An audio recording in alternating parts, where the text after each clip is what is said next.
اعوذ باللہ من الشیطان الرجیم بسم اللہ الرحمن الرحیم رب اشرح لی صدری ویسر لی امری واحلل عقدۃ من لسانی یفقہوا قولی۔ اللہ رب العزت کے خاص رحمت اور فضل سے رمضان المبارک کا تیسرا عشرہ جو ہے وہ جاری و ساری ہے، اور یہ عشرہ جو ہے بہت اہمیت کا حامل ہے کہ اس میں اللہ پاک اپنے نبی پاک صلی اللہ علیہ وآلہ وسلم کی امت کو عذاب جہنم سے رہائی اور نجات کا پروانہ عطا کرتے ہیں۔ قرآن مجید میں اللہ پاک نے پوری ایک سورت جو ہے وہ اس کے حوالے سے نازل فرمائی ہے۔ میں آپ کے سامنے سب سے پہلے اس کی تلاوت کرتی ہوں، پھر جو ہے وہ اس کی ہم تشریح اور توضیح جو ہے وہ کرنے کی کوشش کرتے ہیں۔ بسم اللہ الرحمن الرحیم انا انزلناہ فی لیلۃ القدر، بے شک ہم نے اس قرآن کو شب قدر میں نازل کیا۔ وما ادراک ما لیلۃ القدر، اور تجھے کیا معلوم کہ لیلۃ القدر کیا ہے؟ لیلۃ القدر خیر من الف الشہر، یہ شب قدر جو ہے یہ 1000 مہینوں سے بہتر ہے۔ تنزل الملائکہ، اترتے ہیں فرشتے، والروح، اور حضرت جبرائیل علیہ السلام، فیہا، اس میں، باذن ربہم، اپنے رب کے حکم سے، من کل امر، تمام احکامات لے کر، سلامتی ہے، ہی حتی مطلع الفجر، یہاں تک کہ فجر طلوع ہو جائے۔ اب سب سے پہلی بات تو یہ ہے کہ لیلۃ القدر ہے کیا؟ اس کے لیے کیوں ہمیں اتنا زور دیا گیا ہے کہ بھی شب قدر کو تلاش کرو؟ حضرت عائشہ رضی اللہ تعالی عنہ سے مروی ہے کہ رسول اللہ صلی اللہ علیہ وآلہ وسلم نے ارشاد فرمایا کہ رمضان المبارک کے آخری عشرہ کی طاق راتوں میں لیلۃ القدر کو تلاش کرو۔ تو لیلۃ القدر کیا ہے؟ اس کے بارے میں ہم دیکھتے ہیں کہ قدر جو ہے، شب قدر کے 3 مطلب ہیں، قدر کے 3 معنی ہیں۔ قدر کا سب سے پہلا مطلب تو یہ ہے کہ قیمت۔ تو لیلۃ القدر کی کیا قیمت ہے؟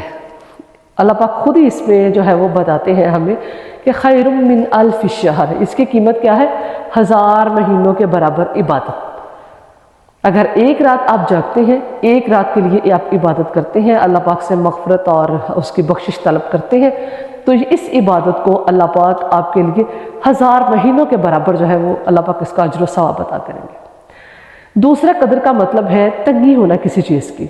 تو تنگی کس چیز کی ہے؟ اللہ پاک نے وہ بھی اسی سورہ میں بیان فرما دیا کہ تنزل الملائکۃ والروح، کہ فرشتے اتر ہیں حضرت جبرائیل علیہ السلام کی سربراہی میں، اور اتنے فرشتوں کا نزول ہوتا ہے، اتنوں فرشتوں کا نزول ہوتا ہے کہ یہ زمین تنگ پڑ جاتی ہے۔ تو اس لیے قدر کا دوسرا معنی کیا ہے؟ تنگی ہونا۔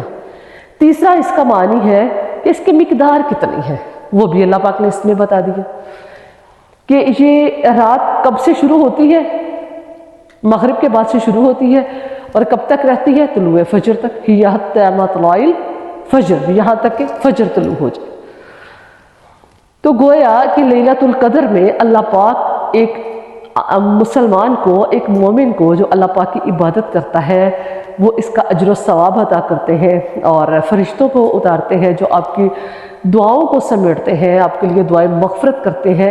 اس رات میں جو دنیا کے جتنے بھی چیونٹیاں ہیں، جتنے بھی سمندر میں جانور ہیں، جتنے بھی پرندے ہیں، سب ان لوگوں کے لیے دعائیں خیر کرتے ہیں جو رات کو شب بیداری کرتے ہیں، رات کو جو جاگتے ہیں، اللہ پاک سے جو ہے وہ باتیں کرتے ہیں، اللہ سے ہم کلام ہوتے ہیں، اللہ پاک سے مغفرت طلب کرتے ہیں۔ اور یہ رات جو ہے یہ صبح صادق تک رہتی ہے۔ اور شب قدر کے لیے سب سے احسن جو ہے وہ یہ ہے کہ آپ بجائے اس کے، بھائیوں سے بھی گزارش ہے، بہنوں سے بھی گزارش ہے کہ وہ لوگ جو تو اعتکاف پہ بیٹھے ہوئے ہیں وہ تو ٹھیک ہے، وہ مساجد میں ہے، لیکن جو اعتکاف میں نہیں بیٹھے ہوئے وہ شب قدر کو اپنے گھر میں گزاریں، اپنے گھر میں رہیں، عبادت کریں، تنہائی میں اللہ سے جو ہے وہ ہم کلام ہو، اپنے گناہوں کی مغفرت طلب کریں، ٹھیک ہے؟ تو اس لیے کیونکہ آپ جتنے اچھے سے، ہم کسی کے سامنے اس ریزرو رہتے ہیں، دوسروں کے سامنے رو نہیں سکتے، دوسروں کے سامنے اپنے گناہوں کا اظہار نہیں کر سکتے، ویسے بھی اللہ پاک نے منع فرمایا ہے۔ تو چونکہ تنہائی میں ہم ہوں گے، ہمارا رب ہوگا، ٹھیک ہے، تو اس کے لیے پھر ہم دل کھول کے اللہ سے اپنے دل کی باتیں بھی کریں گے، اس سے اپنے گناہوں کا اعتراف بھی کریں گے، اس سے اس کی رحمت بھی طلب کریں گے۔ اس لیے اس کے لیے سب سے بہتر طریقہ کیا ہے کہ آپ اپنے الگ الگ عبادت کریں۔ جو اجتماعی عبادت ہے اس سے اگر ہم اکٹھی ہوں گے اجتماعی عبادت سے، خواتین تو اکٹھی ہو جائے تو پھر جو ہے وہ باتیں شروع ہو جاتی ہیں، اور باتیں شروع ہو تو پھر اس میں غیبت کا عنصر جو ہے وہ آتا ہے۔ غیبت کسی ایک بندے کی غیبت ہوگی تو ساری رات کی عبادت جو ہے وہ رائے گاہ چلی گئی۔ اس لیے بہتر یہ ہے کہ جو مل کے عبادت کا ایک سلسلہ ہمارے ملک میں ہے اس سے گریز کیا جائے، اور جو خلوت کی عبادت ہے اس کو ترجیح دی جائے۔ دوسری چیز یہ ہے کہ اللہ پاک نے کہا، رسول اللہ صلی اللہ علیہ وسلم کی حدیث پاک ہے کہ اس کو طاق راتوں میں تلاش کرے، 21ویں میں، 23ویں میں، 25ویں میں اور 29ویں میں، 27ویں میں، 5 طاق راتیں ہیں، ان میں اسے تلاش کرے۔ تو اللہ نے بتا کیوں نہیں دیا کہ بھئی یہ رات ہے، اس کو مخفی کیوں رکھا گیا؟ اس کے مخفی رکھنے میں بھی بڑی حکمت ہے۔ آپ یقین کریں، آپ کو پتہ چلے گا تو آپ کو اللہ رب العزت پر بے حد پیار آئے گا۔ اب اللہ پاک نے قیامت کو بھی مخفی رکھا، کیوں رکھا؟ تاکہ لوگ جو ہے وہ عبادت کا ذوق اور شوق جو ہے وہ ان کے اندر رہے۔ اگر ہمیں پتہ چل جائے پرسوں قیامت آئے گی تو ہمارا تو آج بھی جو ہے وہ برا حال ہو جائے گا، ٹھیک ہے؟ ہم اپنے معاملات جو ہیں، جو دنیا ہے، ہم اس کو چھوڑ دیں گے، ٹھیک ہے؟ تو اللہ پاک کو کہتے ہیں کہ دنیا میں رہ کر دنیا کے معاملات بھی ساتھ چلاؤ، اور آخرت کے لیے بھی محنت کرے۔ اس لیے اللہ پاک نے قیامت کو جو مخفی رکھا۔ موت کو بھی اللہ نے مخفی رکھا۔ ہمیں نہیں پتا اگلے لمحے موت آ جائے، یہ بھی نہیں پتا کہ ہم 20 سال اور زندہ رہیں۔ تو ہر وقت ہم حالت امتحان میں رہیں، ہر وقت ہم کوشش کرتے رہیں، ٹھیک ہے؟ اگر ہمیں پتہ چل جائے کل ہم نے مر جانا ہے تو ہم آج اچھا کر لیں گے، ہم لوگوں سے معذرت بھی جو ہے وہ کر لیں گے، ہم اپنے آپ کو جو ہے وہ توبہ کر لیں گے اللہ رب العزت سے، ٹھیک ہے؟ تو ایسے گزاریں جیسے ابھی آپ کو موت آ جانی ہے۔ تو موت کے لیے بھی جو ہے وہ اللہ پاک نے اس کو بھی چھپا کے رکھا ہے، تاکہ لوگ جو ہے وہ مسلسل حالت امتحان میں رہیں، مسلسل کوشش کرتے رہیں، مسلسل اللہ کی عبادت کرتے رہیں، اور اللہ پاک ہم سب کا خاتمہ بالخیر کرے۔ اب اس میں اعظم کو بھی کچھ چیزیں اللہ نے مخفی رکھی ہیں، ہم سے چھپا کے رکھی ہوئی ہیں۔ اس میں اعظم اللہ پاک کے 99 نیم ہیں، 99 نام ہے اللہ کے، ان میں سے ایک اس میں اعظم ہے۔ اب ہمیں نہیں پتا، اللہ کا ہر نام ہمیں لگتا ہے اس میں اعظم ہے۔ آپ ایک سے پوچھیں وہ کہے گا اللہ اس میں اعظم ہے، دوسرے سے پوچھیں وہ کہے گا یہ یا حیّ یا قیوم اس میں اعظم ہے۔ ہر بندے کی الگ الگ اپنی اپنی رائے ہے، تو اس کو بھی اللہ نے چھپا کے رکھا ہوا ہے۔ لیکن اس بات پر جو ہے مفسرین کرام کا اجماع ہے کہ حیّ یا قیوم جو ہے وہ اس میں اعظم ہے۔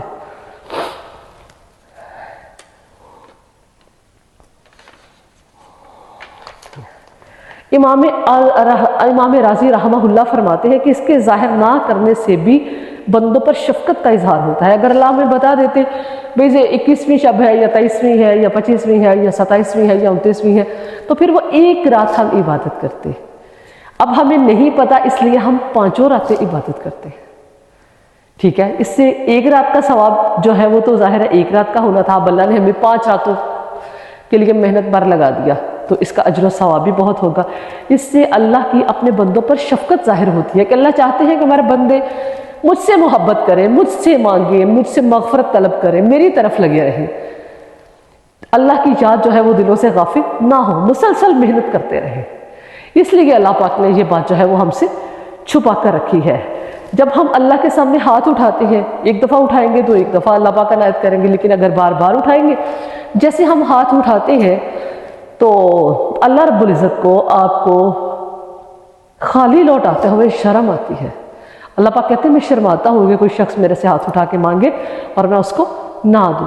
تو اس رات جتنا ہو سکے اللہ پاک سے مغفرت طلب کریں، رزق کے لیے آپ اللہ پاک سے دعائیں کریں، آپ اپنی عمر کے لیے اللہ پاک سے دعائیں کریں۔ زیادہ عمر ہوگی تو نیکیاں جو ہے وہ اور زیادہ بڑھ جائیں گی، بہت زیادہ جو ہے وہ ایک اگر آپ 2 نوافل پڑھیں گے تو اللہ پاک اس رات 84 سال جو ہے وہ اس کی عبادت کا ثواب جو ہے وہ اللہ پاک عطا فرمائیں گے۔ چھوٹی سی رات ہے، رات کو عشاء کی نماز پڑھیں، تراویح پڑھیں، آدھی رات گزر جاتی ہے، 3-4 گھنٹے باقی بچتے ہیں، تو اس میں دل لگا کے اللہ پاک سے دعا کر لیں، اتنی دعائیں کریں، اپنے لیے کریں، دوسروں کے لیے کریں، پاکستان کے لیے کریں اور پورے کلہم امت محمدی کے لیے دعائیں کریں کہ اللہ پاک میرے پیارے آقا کے کسی بھی امتی کو جو ہے وہ عذاب جہنم نہ ہو، کوئی بھی میرے پیارے آقا کا امتی جہنم کی آگ میں نہ جلے، سب کو اللہ پاک آج کی رات کے طفیل جو ہے وہ معاف کر دے۔ 4 لوگ جو ہیں وہ ان کی اس رات میں بخشش نہیں ہوتی، اللہ پاک ان کی بخشش کو ملتوی کر دیتے ہیں۔ ایسا نہیں ہے کہ ان کی بخشش ہوگی ہی نہیں، اگر وہ اللہ سے معذرت کریں گے، اللہ پاک سے توبہ کریں گے تو اللہ پاک معاف کر دیں گے، لیکن 4 لوگوں کی توبہ جو ہے اللہ پاک اس کو ملتوی کر دیتے ہیں، التوا میں ڈال دیتے ہیں کہ بھئی بعد میں ان کا معاملہ جو ہے وہ دیکھا جائے گا۔ وہ 4 لوگ کون سے ہیں؟ سب سے پہلے ایسا شخص جو مسلسل شرابی ہے، شراب کے نشے میں دھت رہتا ہے، اس کو ظاہر اپنے آپ کا ہوش ہی نہیں ہوتا، تو اللہ پاک اس کی مغفرت کو التوا میں ڈال دیتے ہیں۔ دوسرا ہے والدین کا نافرمان، جو اپنے والدین کے دل کو تکلیف پہنچاتا ہے، ان کی نافرمانی کرتا ہے اور والدین کو آگے سے جھڑکتا ہے، ڈانٹتا ہے، غصے سے بولتا ہے، اللہ پاک اس شخص کی کبھی بھی مغفرت نہیں کرتے۔ تیسرے نمبر پر ہے حضور نبی پاک صلی اللہ علیہ وسلم نے جو قیامت کی نشانی بتائی۔ صحابہ اگر ہم نے پوچھا یا رسول اللہ قیامت کب آئے گی، تو آپ صلی اللہ علیہ وسلم نے جو قیامت کی نشانی بتائی اس میں میجر جو نشانی تھی وہ یہ تھی کہ لونڈی اپنی مالکہ کو جنم دے گی، لونڈی اپنی مالکہ کو جنم دے گی۔ اس کا یہ مطلب نہیں ہے کہ کوئی لونڈی کے ہاں مالک پیدا ہوں گے، اس کا مطلب یہ ہے کہ بچے جو ہیں وہ اپنے والدین پر حکم چلائیں گے۔ جیسے ہم بھی کہتے ہیں اچھا ماں جی تو انہوں نہیں پتا، امی جان آپ کو نہیں پتا، یہ بات ایسے ہے۔ بھئی کیسے نہیں پتا؟ اس ماں نے آپ کو جنم دیا ہے، وہ تو آپ کی رگ رگ سے واقف ہے۔ اگر نہیں بھی پتا تو تمیز کے دائرے میں رہ کر بتائیں، ٹھیک ہے؟ ایسے اس طریقے سے بتائیں کہ اس میں کہیں نافرمانی کا جو ہے وہ عنصر نہ شامل ہو جائے۔ تو یہ ہے کہ مائیں جو ہیں، والدین جو ہیں، بچے ان کو ذلیل کریں گے، رسوا کریں گے۔ تو یہ دیکھ لیں اپنے قرب و جوار میں، ہمارے بچوں کی بھی صورتحال کوئی بہت اعلیٰ و رفع نہیں ہے، تو اس لیے اللہ پاک سب کے بچوں کو جو ہے وہ عقل اور ہدایت دے اور بچوں کو والدین کا فرما بردار بنائے۔ اللہ پاک کہتے ہیں فَلَا تَنْهَرْهُمَا، انہیں نہ انہیں اف کہو، نہ انہیں جھڑکو، نہ انہیں ڈانٹو، ان کے ساتھ عاجزی، ان کے سامنے عاجزی کے ساتھ رہو۔ تو جو والدین کا نافرمان ہے اس کی بخشش اللہ پاک التوا میں ڈال دیتے ہیں، یہاں تک کہ وہ اپنے والدین سے معافی نہ مانگ لے اور اس کے والدین اس سے خوش ہو کے اس کو معاف کر دے، پھر اللہ پاک بھی معاف کر دیں گے۔ آپ کو پتہ ہے کہ حضرت اویس کرنی رضی اللہ تعالیٰ عنہ جو ہے کرن کے رہنے والے تھے، انہوں نے اپنی والدہ کی ایسی خدمت کی کہ رسول اللہ صلی اللہ علیہ وسلم نے حضرت عمر خطاب رضی اللہ تعالیٰ عنہ سے اور حضرت علی سے کہا کہ جب تمہاری ملاقات اویس سے ہو تو اس سے اپنے لیے دعا کروانا۔ اب دیکھیں کہہ کس سے رہے ہیں اور کہہ کون رہا ہے؟ رسول اللہ صلی اللہ علیہ وسلم فرما رہے ہیں، اور کس سے کہہ رہے ہیں؟ حضرت عمر فاروق سے۔ کس سے کہہ رہے ہیں؟ حضرت علی کرم اللہ وجہہ سے، جن کی شان جو عشرہ مبشرہ میں شامل ہے، جو آلریڈی اللہ پاک نے انہیں بخش دیا ہوا ہے۔ اور رسول اللہ صلی اللہ علیہ وسلم نے حضرت عمر خطاب کے بارے میں یہ فرمایا تھا کہ اگر میرے بعد کوئی نبی ہوتے تو وہ عمر ہوتے۔ ان کو کہہ رہے ہیں، کس وجہ سے کہہ رہے ہیں؟ کیونکہ اویس کرنی نے اپنی والدہ کی اس قدر خدمت کی کہ اللہ پاک کے وہ مقرب بندوں میں جو ہے وہ شامل ہو گئے۔ اور جب حضرت عمر فاروق جو ہے وہ اپنے دورہ خلافت میں حج کے موقع پر انہوں نے حضرت اویس کرنی کو جو ہے وہ تلاش کیا، اور وہ حج کے موقع پر لوگوں نے بتایا کہ وہ جو ہے وہ فلاں ٹیلے پر جو ہے وہ اونٹوں کو چرا رہے ہیں، وہاں پر گئے تو حضرت اویس کرنی جو تھے وہ لمبا واقعہ ہے، پھر انشاءاللہ کسی دن سناؤں گی۔ تو وہاں پر حضرت اویس کرنی جو تھے وہ نماز ادا کر رہے تھے۔ نماز پڑھتے ہوئے انہیں احساس ہوا کہ 2 لوگ میرے پاس آ کر بیٹھے ہیں۔ انہوں نے نماز کو مختصر کر کے سلام پھیرا تو دیکھا کہ 2 لوگ جو ہیں وہ بیٹھے ہوئے ہیں۔ حضرت عمر فاروق نے ان سے پوچھا کہ بھئی تمہارا نام کیا ہے؟ انہوں نے کہا اللہ کا بندہ۔ انہوں نے کہا اللہ کے بندے تو سبھی ہیں، بھئی اپنا نام بتاؤ، کیا تم اویس ہو؟ انہوں نے کہا جی میں اویس ہوں۔ حضرت علی کرم اللہ وجہہ نے اویس کرنی کو بتایا کہ یہ امیر المومنین عمر بن ابن خطاب ہے۔